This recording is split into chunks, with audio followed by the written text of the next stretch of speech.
Hey everybody, this is Professor Lilly, and I just wanted to give you a quick overview video since you have your first deadline coming up tomorrow on Wednesday for a few of the first assignments, and just give you a brief overview. I'm gonna try hard not to go over everything that I talked about in the first video.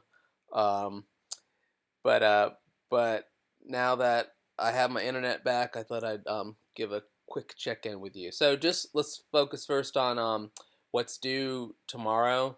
So I saw that first thing is to introduce yourself on Flipgrid, and we're going to be using Flipgrid later for your critiques. So the reason why you signed up for groups is one of the reasons is to do critiques, and you'll be using the Flipgrid for that. So just to let you know, so Loyola uses Microsoft for its email. So you sign in using Microsoft, even if you have a Google account. I mean, I have a Google account too, but with this, we're going through Microsoft because all Loyola students, your email, like Hound Mail, is done through Microsoft. So I'm going to click on that, and then I'm going to say that I have a school account here, and then it should take me right to the Flipgrid. So for the critiques, there's different links that send you to a specific grid for adding your critiques. But for this, it's just a say hello. So I see a little bit more than half the students. There you are. Just saying hello, introducing yourself, saying what you're going to be doing this summer. And to create a video, you just hit this plus sign here. Um, it does give you an option if you don't want to use video, just audio. You can do this from your phone. There's lots of different options here. I've had a lot of luck, or not luck, but not too many students who have had difficulty with using Flipgrid in the past. And Loyola, all their online classes are moving towards that, or are using Flipgrid. So do that, and then make sure if you haven't set up your blog yet, watch the part where I talk in the first video, the introduction video where I talk about that. It's up to you. I mean, you could use WordPress.com. You can do Wix. Um, uh, all sorts of different options for doing that. I do have and at the very beginning here, for this deadline, I'm not going to be grading it yet in terms of what it looks like. But in terms of you're starting to think, well, how am I going to set it up? I mean, there's lots of different options in terms of how you want it to look like, the layout, and those all depend on what platform you chose. Um, but I do have, if you come down here to the course resources and you click on student blogs, um, then I have some sample blogs that students have set up from the past, um, and it just shows you, just links right to them. So yeah, so and there's different setups in terms of like this one just gives a teaser. I mean, once you start creating actual blogs posts, you want to have some photos for each one, and I'm asking everyone to have an about page where you just say who you are. You don't have to have your own picture in here or any contact information, but these are public blogs, so want to just tell someone that, oh, I'm creating this blog for class and I'm going to be writing about what I'm doing this summer. And I also have um, a separate video down here where it says Lilly Lecture on Setting Up Your Blog. And I just edited this to take out, to make it was like 25 minutes. And so online education experts say that you really want kind of short micro videos. And sometimes it's difficult, but I definitely feel sorry for students who are um, kind of trying to watch a 30 or 40-minute professor video of giving a lecture, because without a lot of the give and take that you have in a classroom, it can kind of get pretty boring.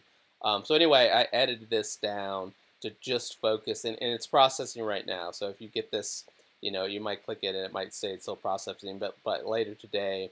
And this just is me talking through, showing a couple students websites and different options that you might want to include, and to give you some idea for for layouts. Now that I'm in this section here, um, I do want you to read through these tips for creating a travel blog and tips for good travel writing. And these just give more context. In another video, I'm gonna talk a little bit more about the history of blogging.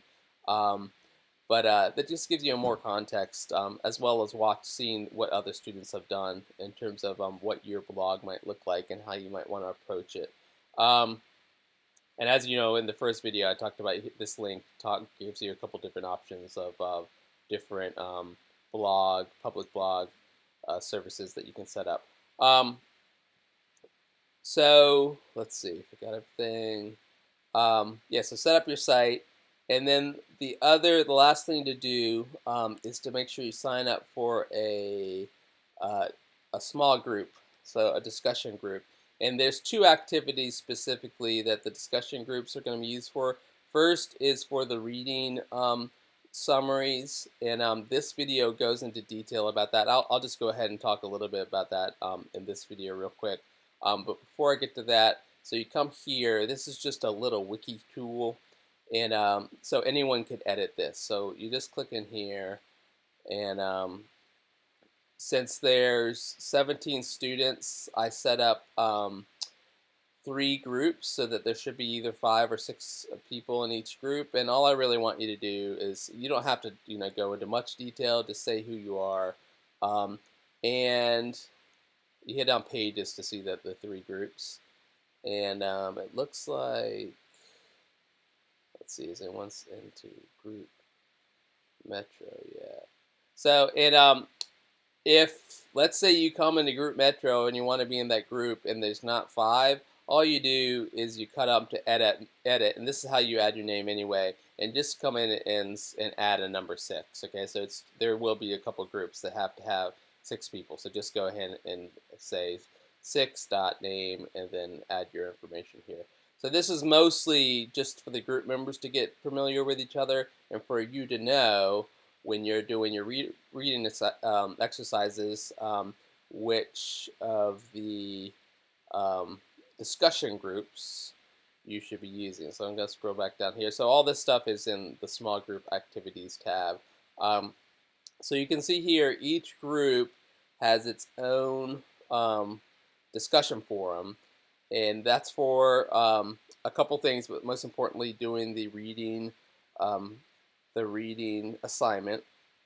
And then under each one of those is the link to do a Flipgrid. Now, the critiques come later after each person already has several articles on their blog, and then you're expected to read a few articles on each person's blog and then give them a critique via Flipgrid. We're not going to worry about that right now because it's one of the last assignments, so I'll talk about that later.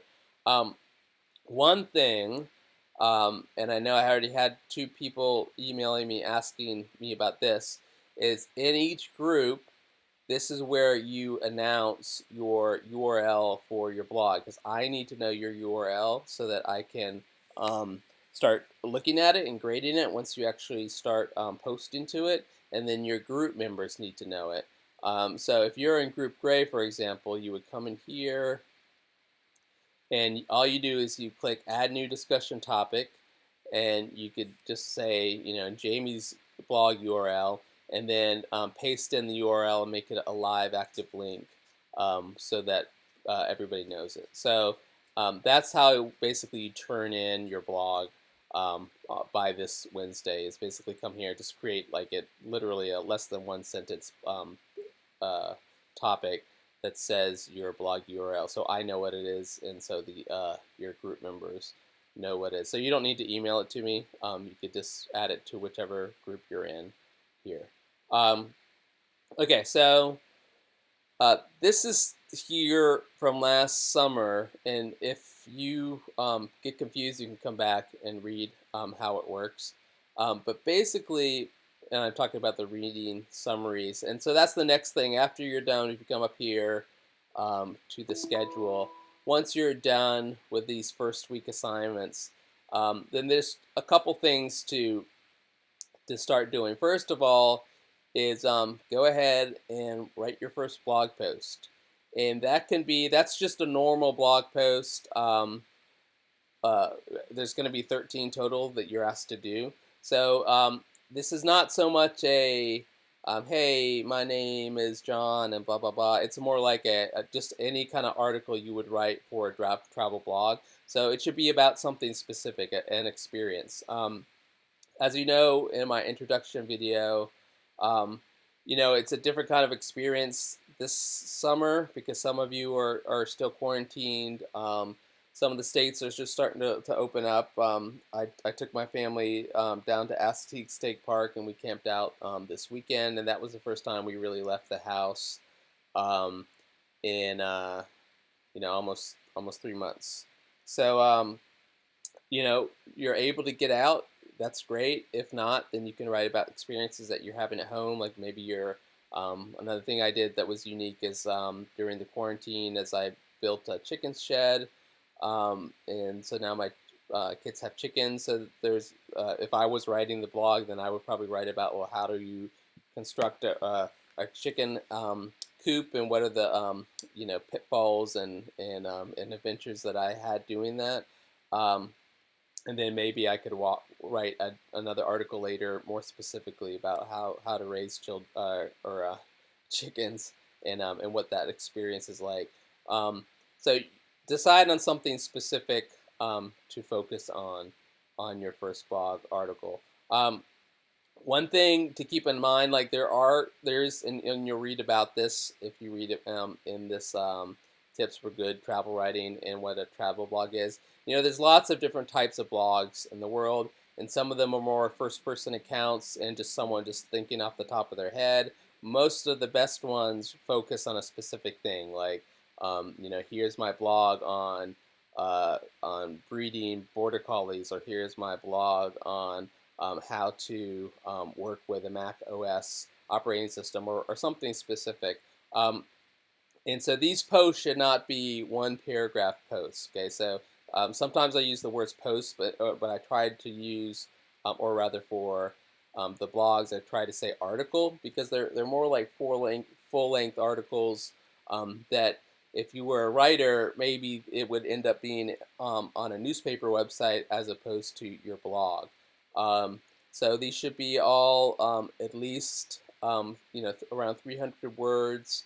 It kind of depends on what your experience was like. Maybe some will be longer, maybe some will be a little bit shorter, but you're definitely telling a story, and you're writing for a public audience. Okay, so you're writing for, if let's say you're writing about going on a specific hiking trail and your experience doing that, well, you want to give some facts associated with it, and how you got there, and take some photos, and give some nature facts and what your experience was like for that public audience, because maybe someone does a Google search and is interested in that trail and comes to your article, and this is where they're finding out about it. So you're writing for people who have never done that experience that you're writing about, but they might want to do it. So you're giving your own point of view, but also factual information. And so with that in mind, make sure you take photos and add links. So let's say there's a state website about that hiking trail, or a website that talks about it. Somewhere will give links in your article at different places to talk about that. Okay, so this one is not due until next Sunday. So this is a point at which you can start thinking about what's your first topic going to be about, and start working about that. And then the second thing to start working on are these reading and writing exercises. Now, from the first video, the writing exercises are not due until the very end. So you can do them, the 10 writing exercises, anytime you want. You turn them in by the end of the semester, and that's it.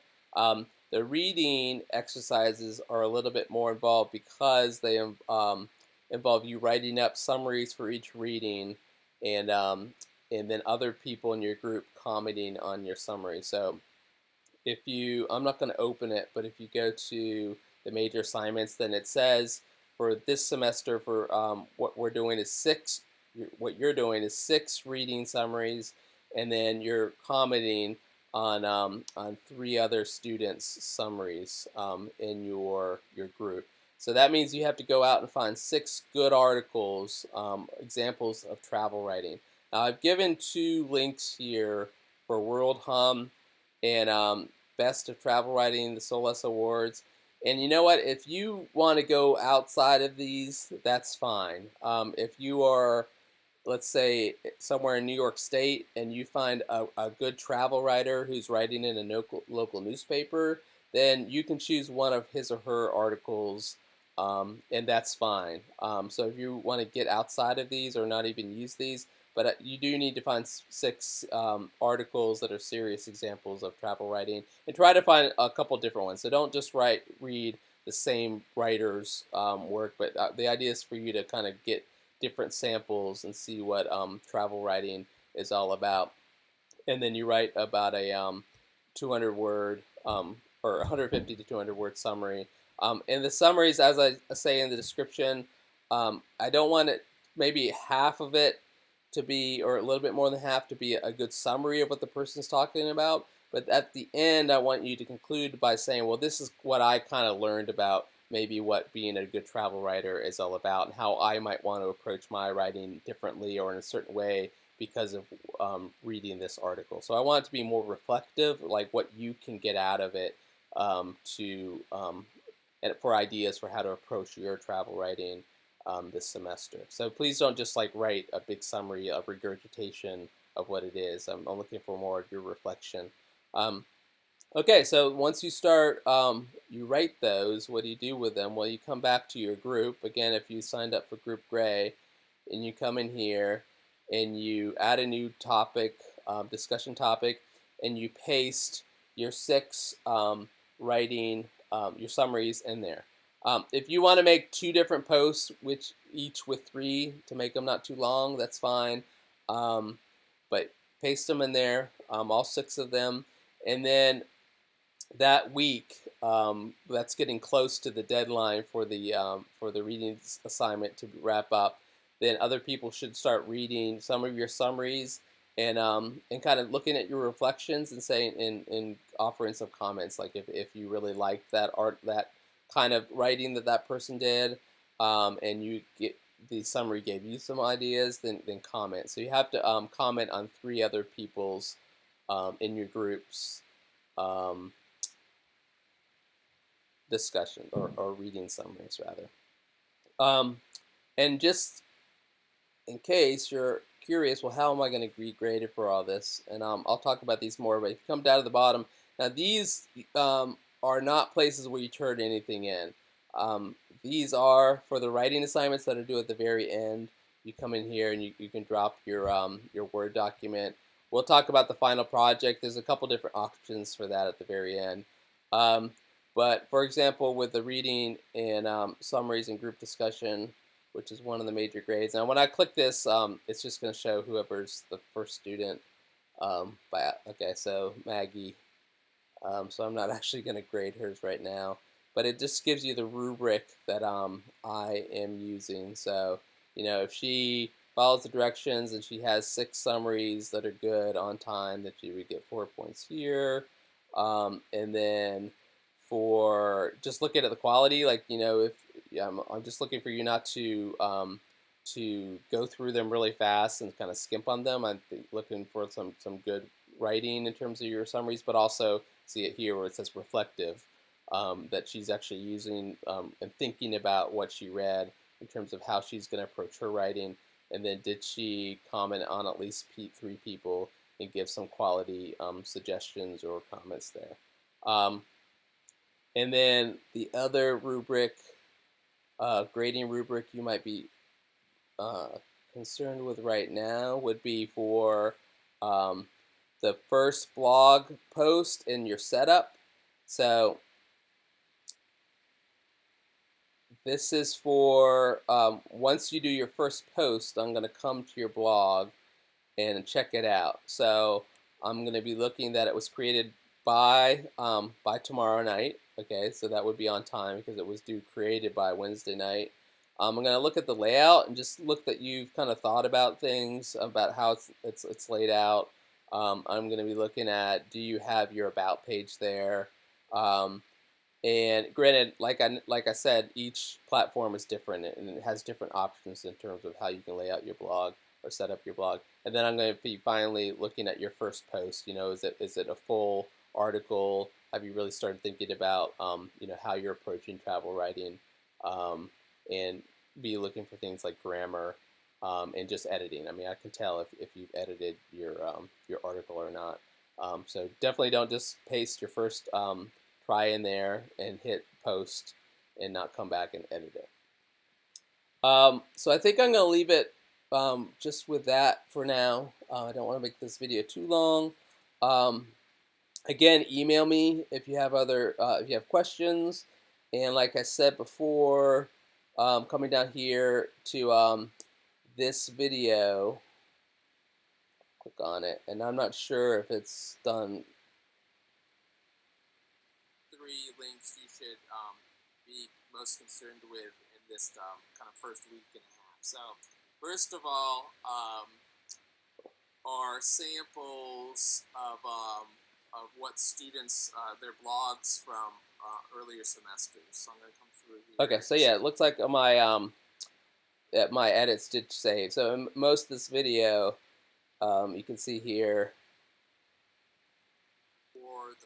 that I'm coming through and I'm kind of critiquing it and talking about some different blog setups that other students have used. Is the most recent article.